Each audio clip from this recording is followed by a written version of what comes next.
Floor closers are common on construction sites where large, heavy doors are involved. The installation of floor closers might seem for some a daunting task. This program is aimed at demystifying the process and demonstrating the relative ease of installing Rixson closers, the most reliable floor closers anywhere. Floor closers aided by door and frame-mounted pivots are invaluable because they alleviate stress on door frames. By distributing door weight to the floor rather than the jambs, high-use and extra heavy doors generally outperform doors hung on butts or continuous hinges. With closers concealed in the floor, decorative doors are free from exposed hardware.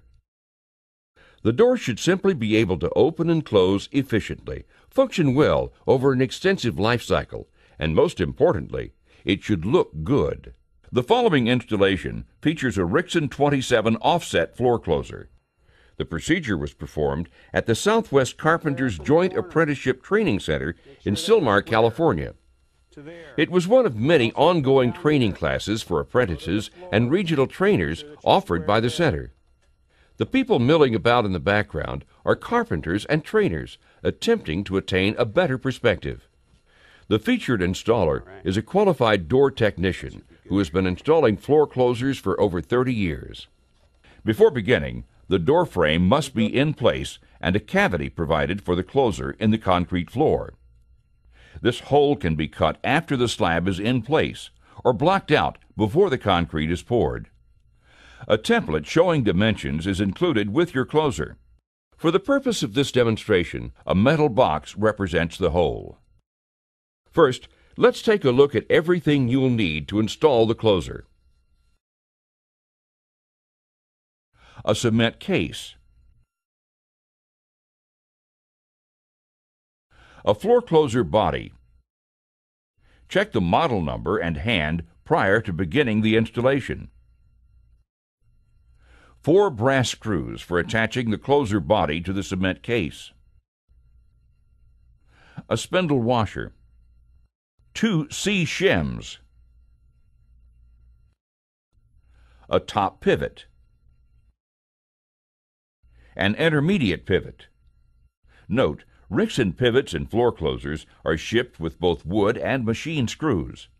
Determine that you have the right quantity and type of screws before starting. A bottom arm for the underside of the door. A finished arm cap with attaching screw. For doors without thresholds, a finished cover plate is provided. When installing closers, no toolbox is complete without a Rixson 185 Quick Spotter kit, which includes metal straps for positioning the closer in the cavity, screws for attaching the straps to the closer body, spindled locator plates to properly position the closer, and a bubble level. Next, to ensure accurate alignment of the closer and the top pivot, we suggest you use a Model 2604 Pivot Alignment Tool. Commonly available tools you should also have on hand include a plumb bob with a line at least as long as the height of the door, a crowbar, a framing square, a number 3 Phillips head driver, a number 2 driver, a large blade driver, a torpedo level, and a crescent wrench. It is a good idea to have some breakable thread lock on hand. Blue Loctite is ideal. You'll need some quick-drying cement along with a bucket and stir stick for mixing the cement. And you'll also want to have a trowel for distributing quick-dry cement around the closer case. 3 Allen wrenches are required. One fits the arm set screw. Another is for the pivot cap. The third wrench is for the alignment tool. To begin, insert the closer into the cement case and secure it tightly with the supplied screws. Attach the leveling straps to the top of the closer with screws. With a framing square, check to make certain the door frame is square at both top and bottom corners. Install the jamb leaf of the top pivot onto the header.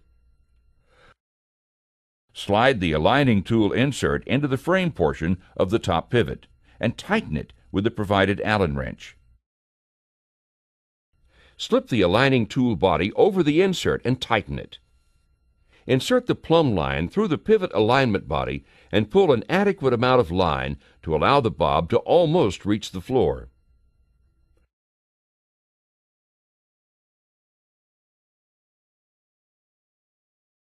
Make sure the frame is square again by measuring the distance from the line to the inside of the frame at the top and bottom. Also, measure from the outside of the frame, bottom and top. Lower the closer into the floor, suspended by the straps. Place the pivot locator over the spindle and move the closer into position adjacent to the frame. Position the closer so that the center of the spindle is aligned with the plumb bob. Confirm that the cement case is square to the opening. Insert the leveling screws. Place the bubble level on top of the spindle. Make sure the body is level by using the leveling screws. Double check with the torpedo level.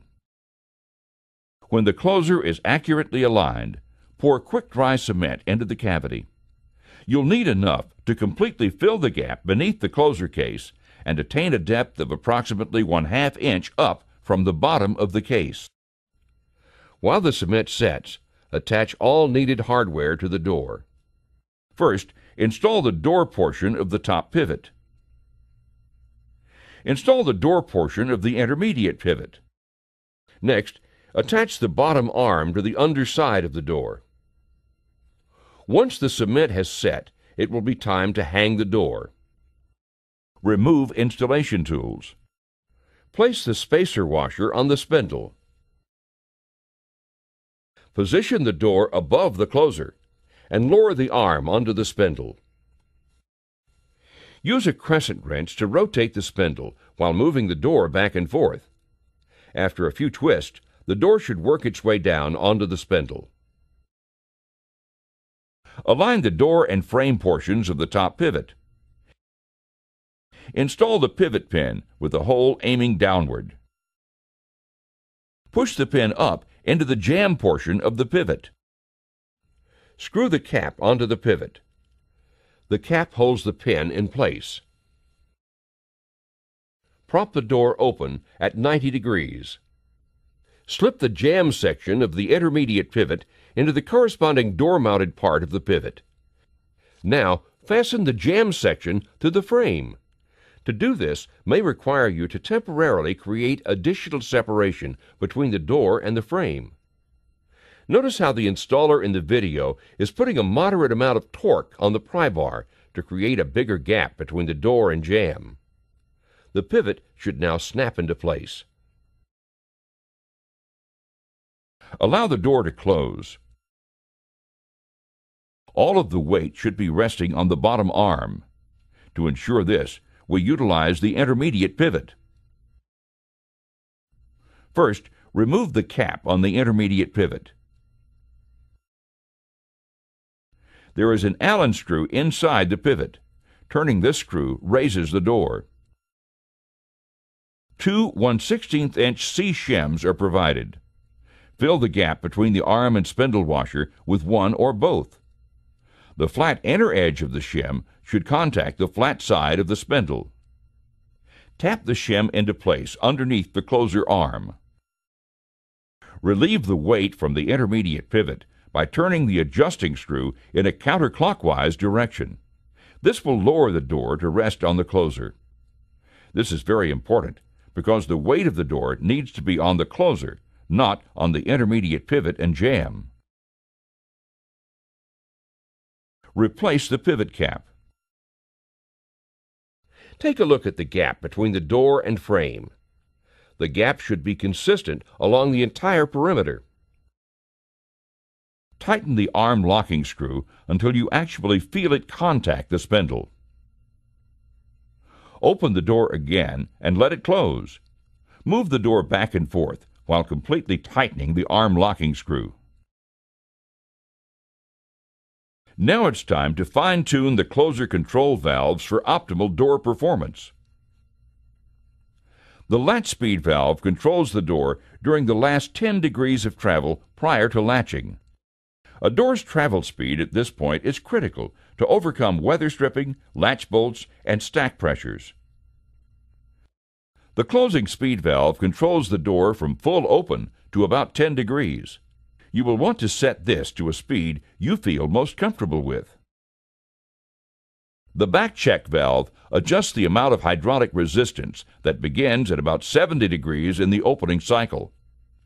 Back check should never be turned to a point where it acts as a dead stop for the door. The closer in this installation has a selective hold open feature that allows the door to be a hold open or non-hold open model. Always adjust the closing speed first. Next, set the latch speed, and finally, back check. These valves are very sensitive. Slight adjustments will generally do the trick. It is important to point out that when finished concrete work is done around the closer, it should match the slab. Quick-dry cement or grout should not be used. Floor closers need to be protected until finish work is complete. Arm caps and floor plates are then installed. Before you install one of these high-quality closers, remember that a quick spotter and pivot aligning tool can help make this job relatively easy. Both devices are sturdy and reusable, so you should keep a set in your toolbox. All Rixson closers are shipped with installation instructions, templates, and step-by-step directions. Now that you've seen the step-by-step installation of a Rixson closer, you should be ready to try it yourself. With a little practice, your skill with Rixson installations will prove valuable for years to come.